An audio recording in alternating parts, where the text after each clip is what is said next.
Imagine being born into the most powerful family in Europe. You inherit kingdoms stretching from Spain to Austria, command vast armies, and belong to a dynasty that has ruled the continent for centuries. Yet you can't properly chew your own food. You don't learn to walk until you're 8 years old. You struggle to speak until the age of 4. You suffer from seizures, hallucinations, chronic illness, and you're unable to produce an heir. The man you're looking at was Charles II of Spain, the last king of the Spanish Habsburgs. Long before modern diplomacy, the Habsburgs discovered something remarkably effective: marriage.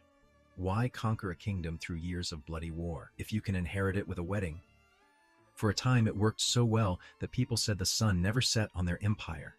But the strategy that built the greatest dynasty in Europe carried a hidden cost. Chapter 1. The family that conquered Europe without fighting. To understand how the Habsburgs destroyed themselves, we first have to understand why they became so powerful in the first place. Because they weren't always Europe's greatest dynasty. In fact, the Habsburgs began as relatively insignificant nobles from what is now Switzerland and southwestern Germany. They weren't the richest family, nor did they command the largest armies. Surrounded by far more powerful rivals, trying to conquer Europe by force was simply unrealistic. They realized that while other rulers spent fortunes fighting wars, they could invest in something far cheaper and often far more effective: marriage. Every bride brought something with her: land, wealth, political alliances, or a claim to another throne. Over time, the Habsburgs became experts at identifying wealthy heiresses and forging marriages that expanded their influence without drawing a single sword. Eventually, this strategy became so successful that it inspired one of history's most famous dynastic mottos: "Let others wage war. You, happy Austria, marry." It sounds almost humorous today, but for centuries it worked remarkably well. By the early 16th century, the Habsburgs had transformed themselves from regional nobles into the most powerful family in Europe. But extraordinary success often creates an extraordinary fear. The more kingdoms the Habsburgs inherited, the more they worried about losing them. Every marriage to another royal family solved one political problem while creating another. Because every new husband or wife also introduced a new dynasty with its own ambitions and its own potential claim to Habsburg lands, now they faced a terrifying question. How do you stop someone else from inheriting everything you've spent centuries building? The answer they chose would secure their empire for another generation. It would also quietly begin destroying the dynasty from within. Chapter 2. The marriage strategy that became an obsession. From the Habsburgs' perspective, marrying within the family wasn't a reckless decision. The closer the marriage stayed to home, the safer their inheritance appeared. First cousins married first cousins. Uncles married nieces. Branches of the same family became intertwined again and again. To the Habsburgs, it looked like good politics. It's important to remember that they knew nothing about genetics. As far as Europe's monarchs understood, these marriages simply kept wealth and legitimacy inside the family. And for a while they seemed to work. The dynasty continued expanding. Its influence reached almost every major court in Europe. No one could yet see the hidden cost accumulating beneath the surface, because genetics doesn't usually punish just one generation. It punishes many. Each marriage between close relatives slightly reduced the family's genetic diversity. Each generation inherited more of the same genes. Problems that might have remained harmless suddenly became far more likely to appear together. The tragedy unfolded so slowly that no single king could recognize it. Instead, each generation inherited the consequences of the decisions made by the last, and the first unmistakable warning arrived in Spain. Meet Juana. Chapter 3. The first warning signs. In 1496, the Habsburg heir Philip the Fair married Juana of Castile, the daughter of Spain's Catholic monarchs. On paper, it was another political masterpiece. If everything went according to plan, the Habsburgs would inherit one of the richest and most powerful kingdoms in Europe. And eventually they did. But the marriage also introduced something else into the dynasty. Juana came from a family where marriages between relatives were already common. While she showed no physical signs of illness, those around her soon noticed something far more troubling. She became obsessively attached to her husband. Philip, meanwhile, viewed the marriage very differently.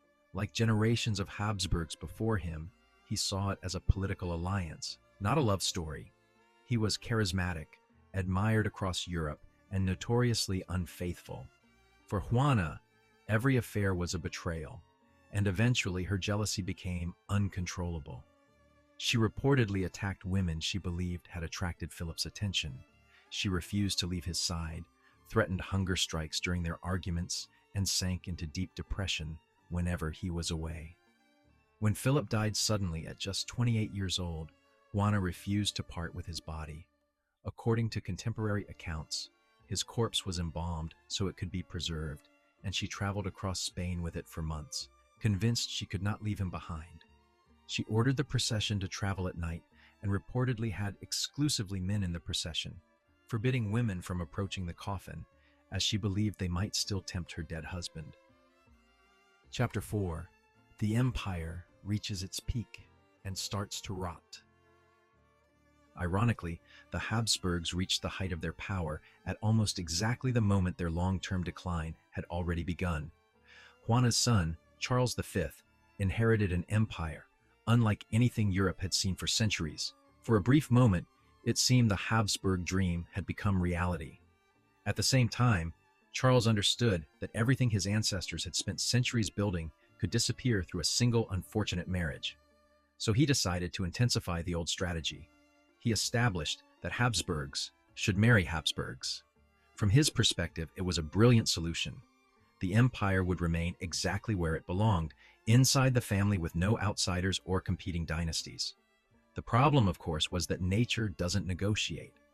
Every generation of close marriages quietly narrowed the dynasty's genetic diversity. The famous Habsburg jaw became increasingly pronounced, a protruding lower jaw that made speaking and eating progressively more difficult in some members of the family. It became so closely associated with the dynasty that diplomats and artists across Europe immediately recognized it.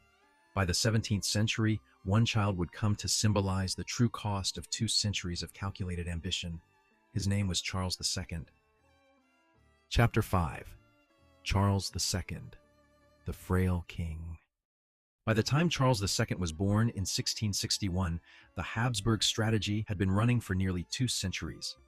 To understand just how extraordinary Charles's ancestry was, imagine tracing your own family tree. Go back 5 generations, and you would normally have 32 different ancestors. Charles had only 10. His father was also his mother's uncle. His grandparents were close relatives themselves.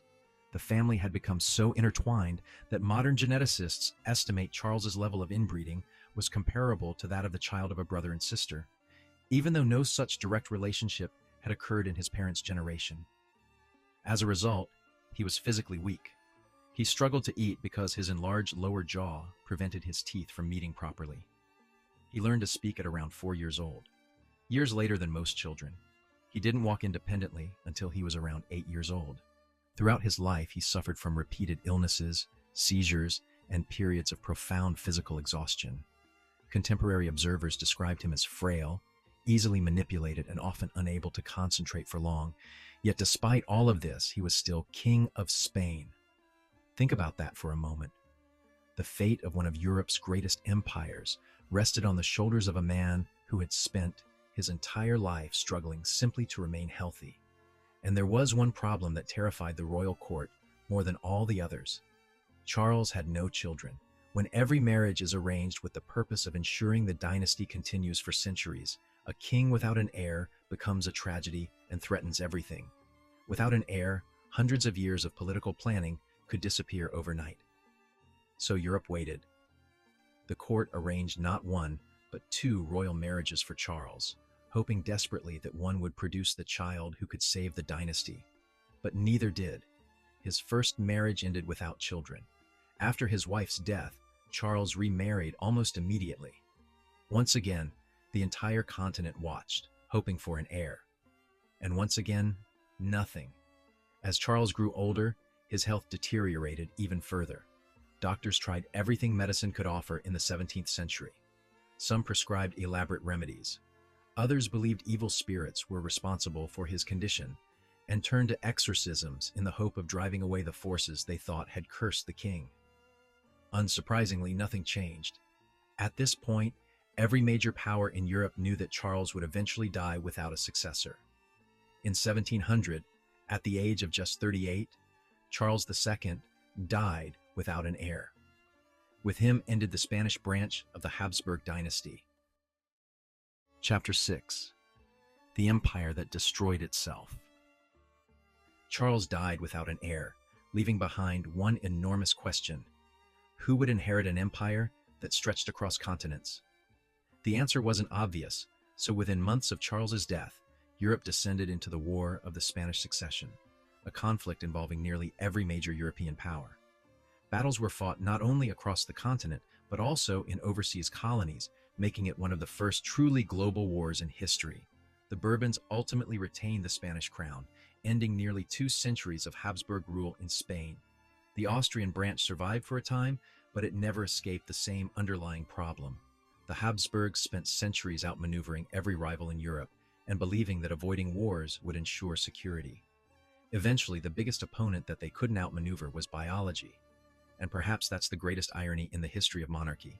History often remembers empires for the wars they fought or the territories they conquered. But sometimes, the decisions that shape the world happen far from the battlefield. Sometimes, they happen at a wedding. And in the Habsburgs' case, those weddings reshaped the map of Europe and ultimately brought an empire to an end.